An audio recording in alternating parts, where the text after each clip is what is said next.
Hi, everyone. I'm just so excited. You can see, right? I'm Dr. Funke Afolabi Brown. I am the founder and owner of Restful Sleep MD and the Restful Sleep Place. And really, our mission is to help individuals, including busy moms and their children, change their relationship with sleep, sleep better so that they can thrive and reach their fullest potential. And I have such a major girl crush here today in the person of the amazing Dr. Toomer. I am just delighted to have Dr. Toomer here. We're going to have a fun, fun, fun conversation. Literally, like a lot of laughing. But there's going to be powerful, powerful information that's going to be shared. So I want you to lean in today because this is going to be, we're going to be looking at weight care, which is something we're going to talk about in a whole different lens, a whole different perspective. And I'm really excited about this. So Dr. Toomer needs no introduction to several of you on Facebook and LinkedIn where we're live streaming this. And then we're going to re-show this again on YouTube and other platforms. But she is a brilliant, brilliant physician, hypnotherapist, who is also the founder of Total Weight Care Institute. And so I'm not going to do this justice. So I'm not even going to attempt at all. So Dr. Toomer, I just want to say I am so delighted to have you here. I am so happy to be here. Thank you. Thank you. Yeah, absolutely. So can you just tell, people who might not know you, what you do, who you are, and really just the amazingness that is you? Wow. I don't know if I can live up to that, but I'll try. Okay. So I am Dr. Catherine Harmon Toomer. I am a family medicine physician, and I am, of course, as soon as I start talking, my dogs start barking because I think someone just rang the doorbell, but we'll ignore them. So I'm Dr. Catherine Harmon Toomer, family medicine and community health physician, and I am the founder of Total Weight Care Institute. And what Weight Care Institute is actually the culmination of my expertise, my education, and also an experience of my own 100-pound weight loss to essentially turn my chronic disease around. And so now what I do is I've created successful weight care practices, both compassionate and complete weight care practices for patients and also for clinicians so that they can also treat their patients in a very complete and compassionate way. So there's so many words I'm hearing right now that's just, really, really, really go to show that what you're doing is not just weight loss. And that's something I hear you say a lot. Yeah. So maybe we could even start with that. Okay. What is weight care? Weight care is healthcare, using weight essentially as the lure. I know that sounds deceiving, but it's not. So what happens is weight is a symptom of other things, but it is what we notice first. And so what I do is I say I do weight care because people come to me for weight loss or a change in their weight, and then I look for the cause. And when I find the cause, I go after it so that the person gets the weight loss they want and it's lifelong, but I also get to address their health issues. And because there's always an underlying health issue, either it's a biological health issue, a psychological health issue, or a social health issue. And I can, touch on all of them, which is also very important to touch on all of them and not just the ones that are obvious.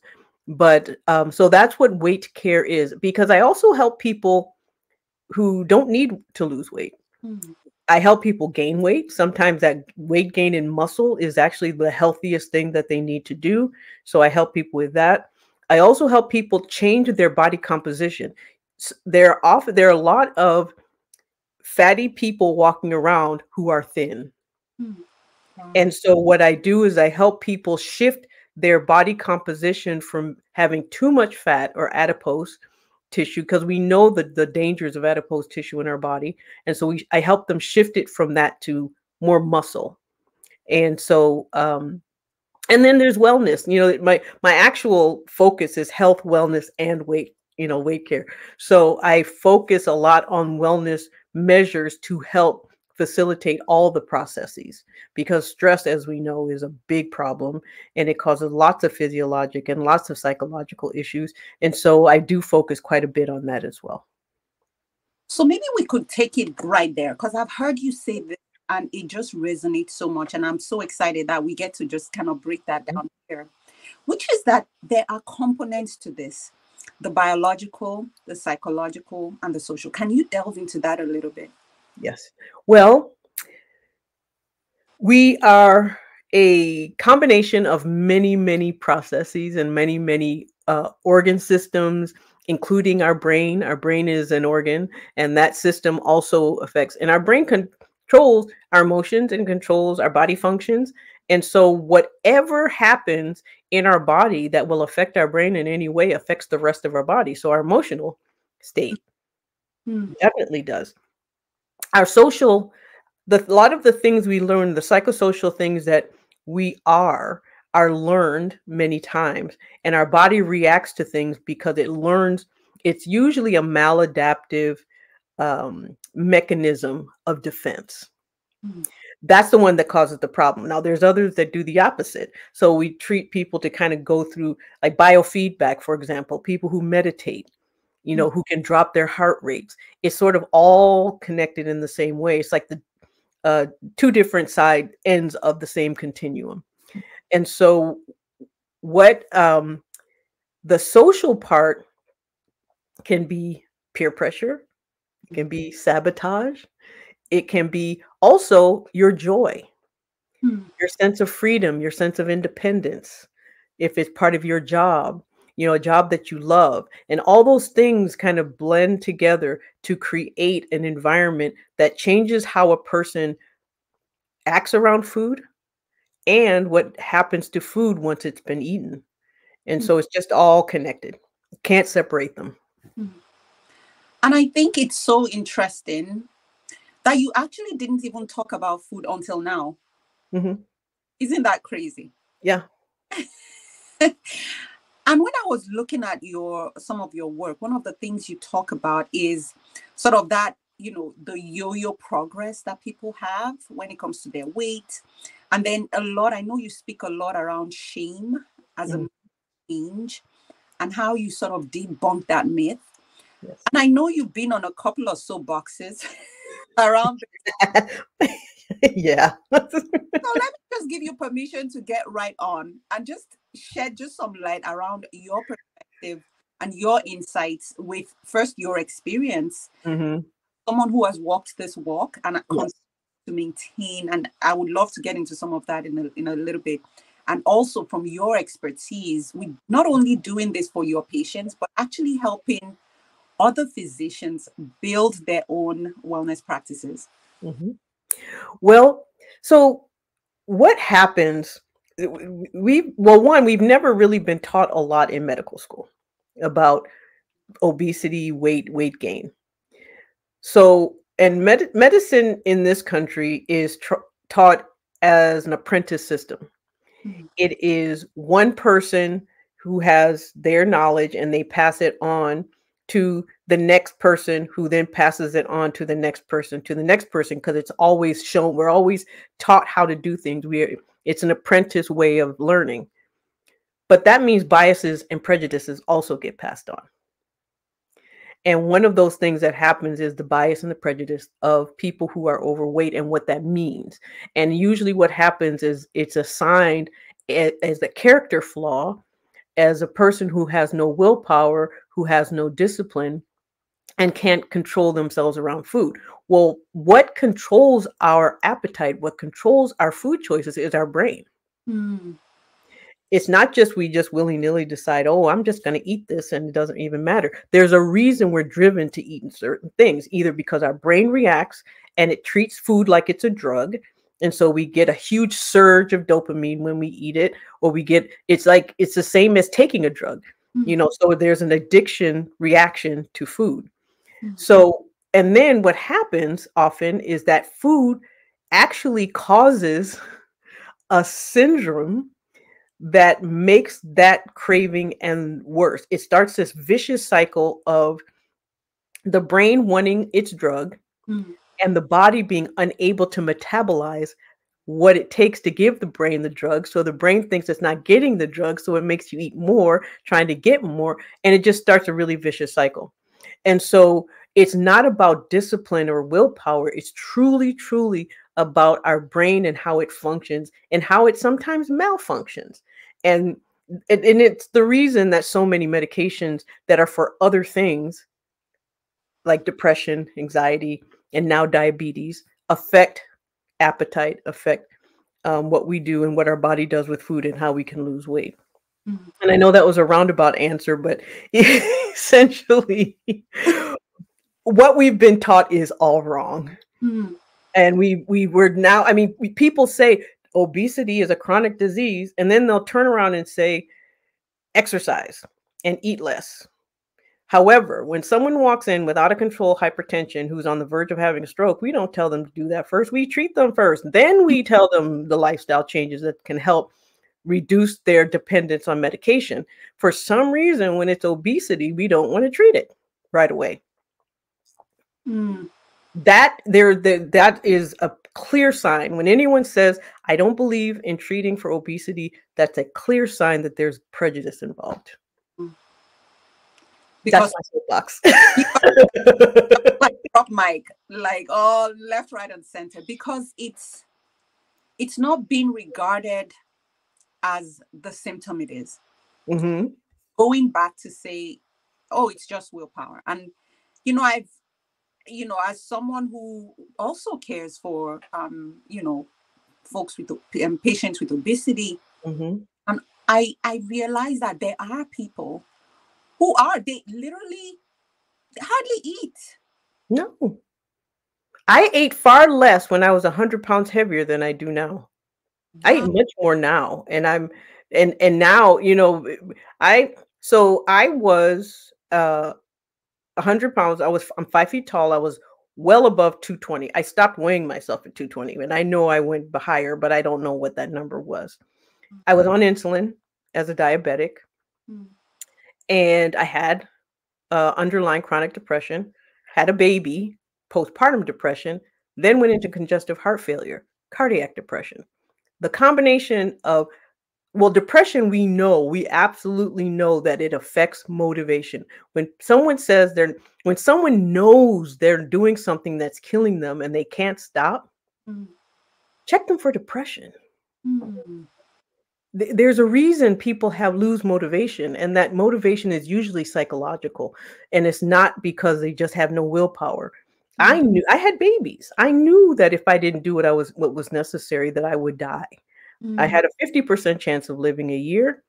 I knew this. Mm. And so, and my husband, who's also a physician, fortunately, actually, I was so ill, I couldn't take care of myself. So I had no choice. Mm. I had to eat what he cooked. And Mm. he basically says, I'm not losing my wife. I'm not going to be a young widower. So, Yeah. so he just like cut out salt, cut out carbs, cut out, but I was, but but food is a self-care mechanism for me. It's what I gave myself to feel good. It's what I did to show love. It's what I do to receive love. And so I had to figure out a way to make it work for me, but also not kill me at the same time. Mm. And that's actually where my process came from, where my actual program came from, was because I needed a simple way of doing things that could save my life and help me get my diabetes under control, Mm. which it did. And I immediately lost 60 pounds within 6 months. Years later, GLP-1 medications came out, and I was put on one to protect my congestive heart failure. That's another thing, that a myth. People think that these meds are just new and just for weight loss. They do a lot of good. And Mm. I've been on a GLP-1 now for almost 10 years. I've been prescribing them for even longer. And so I was put on one to protect my heart, and that's exactly what it did. Mm. My ejection fraction, which is what we use to determine how well someone's heart is functioning, was starting to drop, Mm. and a GLP-1 stopped it and reversed it.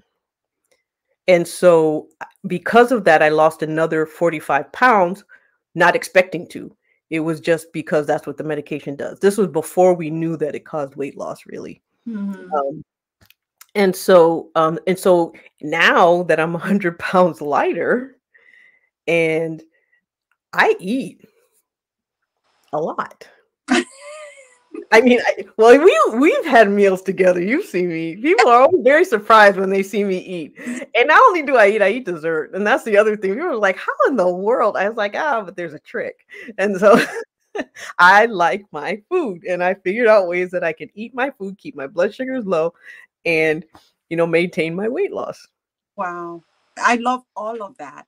I love all of that because this is literally busting myths, Yeah. changing this narrative completely. Because you're right. I mean, when you got everything, when you talk about a dinner table, you're talking love around Yeah. food, you're talking fellowship. Mm-hmm.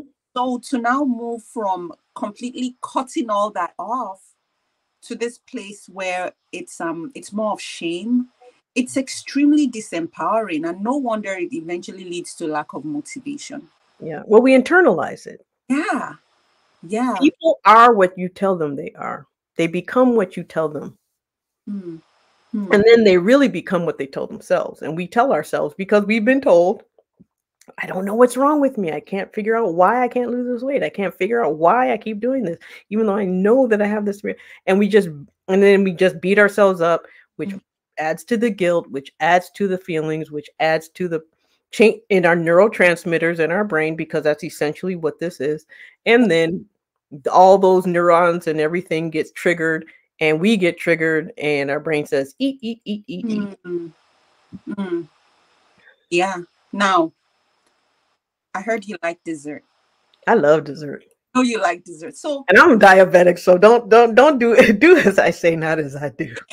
so, so No, that there's a way. mom who is busy doing everything doesn't necessarily have time to, and maybe she's tried different Mhm. diet plans, and Diet plans don't work. nothing seems to be helping. Mhm. She wants this whole, because when you talk about this, I mean, you've been doing this for a while and you're living it. Mhm. Talk about it from a place of wholeness and completeness, which is why I love what you say, total weight care and Mhm. health. So how does she navigate that? She's showing up Mhm. and really wants to feel better. She's tired. Mhm. Bio, psycho, social. You have to investigate the cause. Mm, You have to make sure there's no underlying biological or physiological problem going on. Usually there's a metabolic or hormonal issue involved. mm, So that has to be addressed. The problem we run into, particularly with women, is that we're so understudied that we don't, medical minds have not caught up to what's actually happening in our bodies. And so things like insulin resistance, which is like pre diabetes, which causes weight gain all the way up until you become diabetes. But nobody does anything until you become diabetic. mm, By that point, so much damage has been done. And so what I do is I can induce insulin resistance in testing so I can prove that it's there. Because often the proof isn't for insurance, and sometimes it's just to prove to the person that it's not mm, their fault. mm. And that is really difficult because I still get, oh, I did so badly this week. Oh my What God. was going on? And so what I say is, let's find what's underlying. Is there a thyroid issue? Is there insulin resistance? If the insulin resistance is there, why? Is it genetic? Is it stress? Is it because of medication that you're taking? Is it because of food that you're eating that your body's reacting to? Because insulin resistance is one of those things where it worsens based on the food we eat, but it makes us eat the foods that we shouldn't be eating. So it just starts this vicious cycle again. Mm, Then psychological. Is there underlying depression? Is there underlying anxiety, ADHD? Has there been any childhood trauma? Learned behaviors from childhood around food? Were was food connected to punishment? mm, And therefore, when you became an adult and independent and you could choose yourself, you're like, You can't control me with food, so I can eat whatever I want." And so then there's that social mm, aspect. And then how much of what happens in your home, who buys the food, who cooks the food, how do they cook it, all of that. And so what I do is look for the cause. There's always a cause, and the cause is not personality, and the Mm, cause isn't lack of willpower, and the cause isn't lack of discipline. There is a reason, mm, and find that reason and go after that reason. So either it's organizational, it's psychological often, or it is usually underlying some need for underlying treatment. mm. And the way I go after things is you treat first. It's like, so this is what I say. Many times we're just pushing a boulder up a hill, and people keep saying, push harder, strengthen your legs so that you can push better, strengthen your arms so that you don't fall back and get rolled over by a boulder. Just keep pushing, keep pushing, keep pushing. Be determined. You got this. It's in your head, as opposed to saying, I'm sitting here with the tractor. I can just pull this up if you want me to. I love it. So I just like, here, let me help you pull it up. Now, once it's up there, let's stop it from rolling back down. Now let's strengthen your legs. Now let's strengthen your arms. So you can sit there and you can hold it there with one hand instead of trying to push it up a hill with everything. And that's basically what medication does. That's what treatment does. And that's what I do. Yeah. Oh, that is such a powerful. I love that analogy. I love that so much because it sounds like most of the time we're working backwards, Yeah. you know. I mean, and I think this is going to be a great segue to sleep because you're on Candid Conversations. Oh, yeah. Sleep is part of my wellness. One way or the other, we work You it in. helped me quite a bit, actually, with mine. I know. Is for instance, I have someone who is trying to lose weight, or working on just overall wellness. Mhm. And I realize how lack of sleep or broken sleep or fragmented sleep, either because of insomnia or poor sleep hygiene or sleep apnea, is actually impacting not just that medical piece, right? Because Mhm. now the increased insulin resistance is there. Now, the thyroid function is more impaired. And then also the psychosocial piece where now Mhm. there's no motivation, right? If you Yeah. if you you did a post sometime where you still went to the gym after poor sleep, and you said it, you're like, it's not that easy, right? So No. motivation Did do this morning. right. Yeah. So it really does. So I want you to maybe shed some light on one, your own experience, Mhm. how you work that into the wellness space when Mhm. total weight care. So when it comes to sleep, I always ask about sleep, always, because one, there's a hormonal component because our body does produce certain hormones which help with appetite when we sleep. And the lack of sleep means that our appetite is affected. That's one way. But the other is when we're tired, we tend to grab things to give us energy. And it's the thing we grab that usually causes weight gain, which is carbohydrates. We Mhm. have this misconception that makes us fat. Fat goes to making hormones.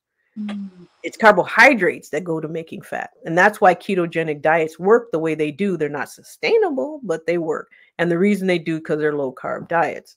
mm, And so often what happens is that when people are trying to lose weight, they often it lends itself to a level of desperation and disordered eating. mm, That disordered eating also lends itself to sleeping poorly, mm. because people like, I'm not going to eat after 6 o'clock. Well, then you go to bed hungry. You're going to wake up at 2 o'clock in the morning hungry because your body's just like, I'm hypoglycemic. You got to do something. And so it wakes you up. Um, the other is cortisol. If you're under a lot of stress, your cortisol spikes at night. And so if it's already high and it spikes at night, it's going to wake you up. And you're going to be wide awake at about 2 or 3 o'clock in the morning. People think I'm this magician or have this crystal ball because I'll say, you wake up at 2 or 3 in the morning every night, don't you? They're like, oh my gosh, how did you know? I'm like, don't worry, I don't have a camera in your bedroom. It's just that I know that's when cortisol spikes. And Yeah. if it's already high, it's going to wake you up. And Mhm. so, um, and I think I've forgotten your question. All right, right on track. No, but when it comes to sleep, The reason sleep is so important, it is restorative. It restores your body back to its preset, it's what is it called, their factory settings. you know the more sleep you get, the closer to your factory settings you get. And so each day becomes a clean slate the more sleep you get. If you don't get enough sleep, what happens the day before carries over. And it's like, and then it snowballs, and it just snowballs, and it snowballs. Then as you gain weight, you end up with sleep apnea, so then it really gets disrupted. Mm. And you also have psychosocial things, like you start feeling depressed, you unlike getting angry with yourself for no reason. Well, there's a reason, but you get angry. And so all that psychological stuff, you have stuff running around in your head, and so you can't fall asleep, and then you wake up, and then you sleep poorly when you are asleep. So Yeah. it's such a vicious cycle that Mm. has to be broken somewhere. And Mm. it's not an easy, just as it takes years to get to that point, it can't be reversed quickly. Mm. Anything, or your body needs time to adjust to whatever changes you make. And those changes should be small, and they should be manageable. Because if they're too great, you're going to end, it's too much of a strain, you're going to end up falling off. Yeah. And so, being patient, being kind to yourself, being gracious, giving yourself grace is really, really important, and shutting out other people. Like my mother, I remember when I left for college, my mother and one of my aunts were like, be a horse with blinders. Like, that's it. Don't notice anything out here. So I'm like, I just know what they meant. I was like, okay. But I understand that, because a lot of what we deal with, and you probably see this too. Well, my cousin, this happened, and they did this, and I saw my sister did this. And I'm like, everybody's different in that regard. So you just have to run your own race, and no one can run it for you. And it's not a sprint. Mm. It is a marathon. Absolutely. And then what you do is, you might be able to run a little bit at the beginning and have a little bit of a sprint at the beginning. Then you can slow down to a marathon pace. And then the rest of the time, your life, you're walking. Mm. And that's really the best way to go, because then it's lifelong. Yes, it is. Exactly. And I think that now makes sense, because what you said was, it's not everyone. There's some people you help with gaining the right type of weight, which I think Mhm. is Yeah. interesting, because it is a lifelong experience. It's not Mhm. done. It's really about maintaining and building a system Mhm. that is sustainable Yes, in all those domains you talked about. absolutely. And it doesn't all have to happen at once. It can be done in increments. It can done a little bit at a time.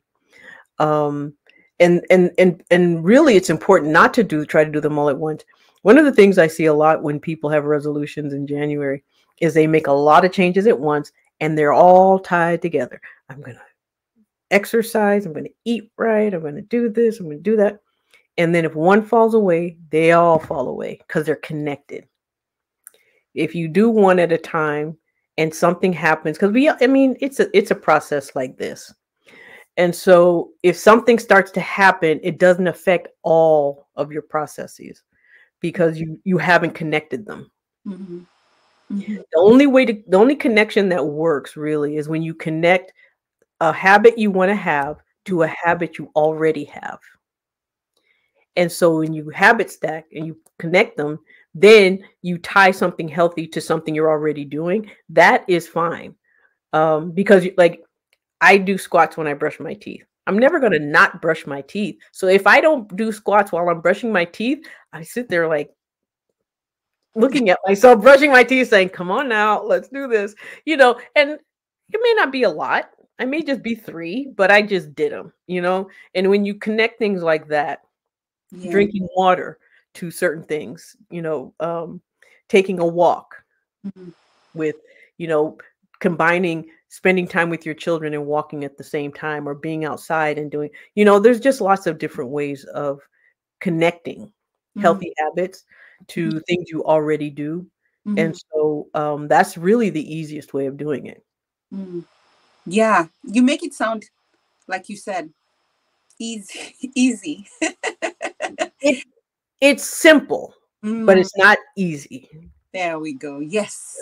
I love that, because it is. And it's sustainable, like you said, you Mhm. brush your teeth.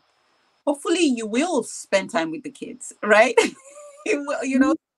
It's really, really, you will maybe take a phone call, and on that phone call, take a walk while there's some. Mhm. So I think that is just so that's such a powerful, powerful way to end this, because I feel like, of course, we could go on and on On and and on and on. Yes.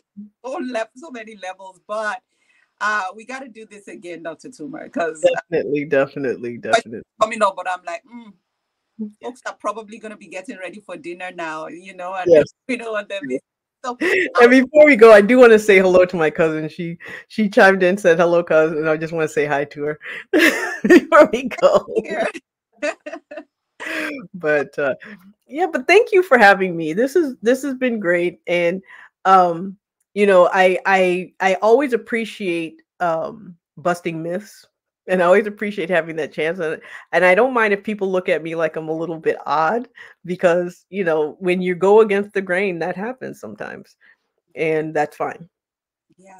If the same thing you've been doing over and over again isn't working, you're gonna have to do something different. I'm different. Proudly so. Probably so. And you have testimonials, you have your own story to show for it. So that is amazing. So, how can people work with you as well as find you?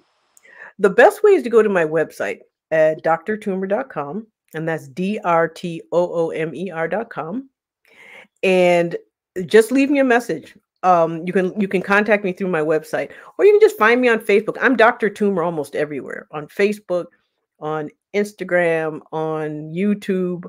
The only place I'm not Dr. Toomer is on TikTok, and that's Dr. Toomer Talks. You'll still find me, but it's Dr. Toomer Talks because there was already a Dr. Toomer on TikTok when I joined.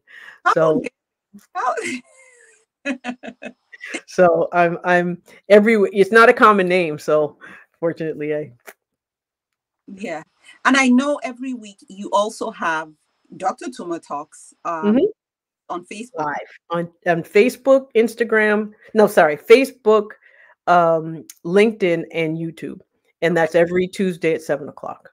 And Ooh. I just topics around weight health, Mhm. and around health in general, wellness and weight health, and so people tune in. And if they give me topics, I'll talk about topics. The one I'm doing today was a topic someone asked me to do last week. That's So awesome. And I've been on that, and it is just such a thrill. You really provide so much value to so many. So thank you so thank much. you, thank you.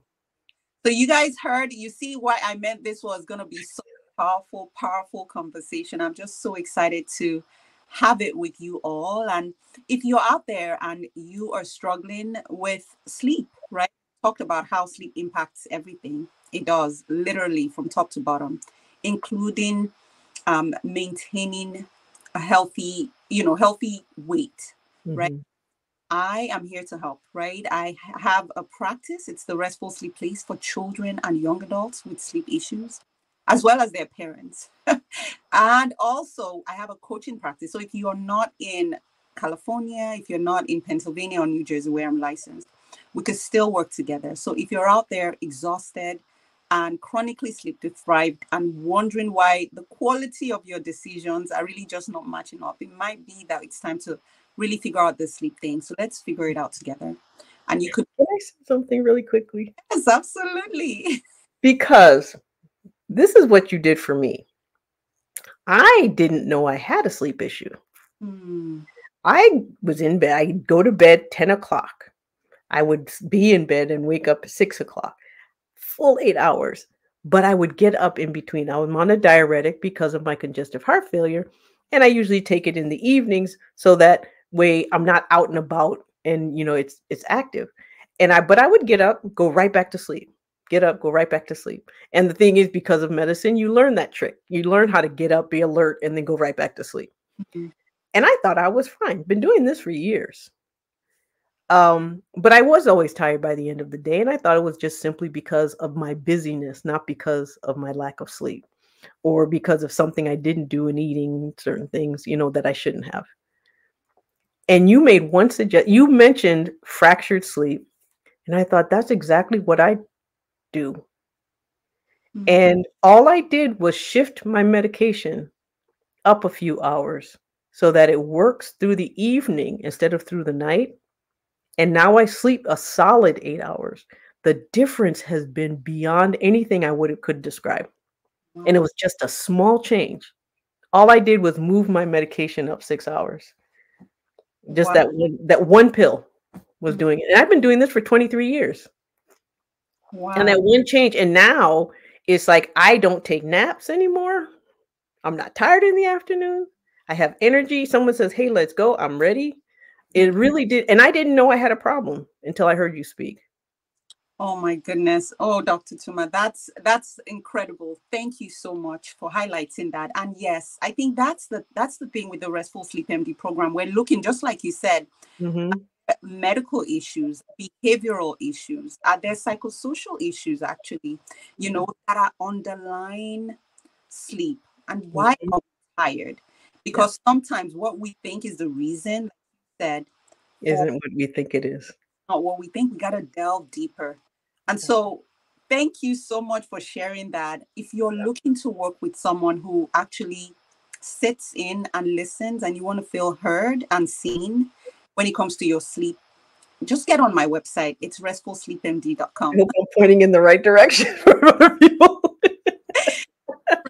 Sleepmd.com, and let's talk about how to get your sleep back on track.